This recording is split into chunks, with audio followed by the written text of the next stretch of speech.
আজকের এই জবরদস্ত রেসিপি ছাড়া রবিবারের দুপুরের লাঞ্চ কিন্তু অসম্পূর্ণ।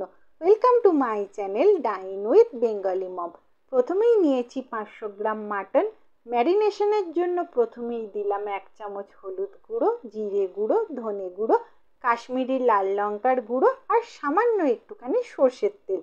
দুটো পাকা লাল টকটকে টমেটোকে মিক্সিং জারে ভালোভাবে ব্লেন্ড করে নিয়ে মাটনের ওপর দিয়ে একটা চামচের সাহায্যে মেখে নিলাম।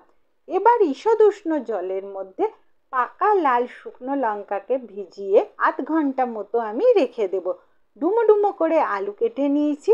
সামান্য একটুখানি নুন আর হলুদ গুঁড়ো দিয়ে আলুগুলোকে ম্যারিনেশন করে সর্ষের তেলে ডিপ ফ্রাই করে একেবারে লাল টকটকে করে ভেজে নিয়ে কড়াই থেকে আস্তে আস্তে তুলে নিলাম।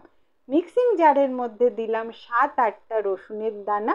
এখানে আমি দুটো পেঁয়াজকে কুচিয়ে নিয়েছি বাটার জন্য।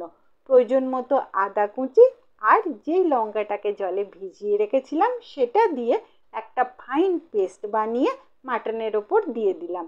চামচের সাহায্যে ভালোভাবে মেখে 2 ঘন্টা মতো ম্যারিনেশন করে রেখে দেবো। এখনই বেশ সুন্দর লাল টকটকে কালার এসে গেছে। ফোড়নের জন্য দিলাম সর্ষের তেলের মধ্যে 2টো তেজপাতা, গোটা জিরে আর গরম মশলা। দুটো পেঁয়াজকে আমি এখানে কুচিয়ে ব্রাউন করে ভেজে নিলাম।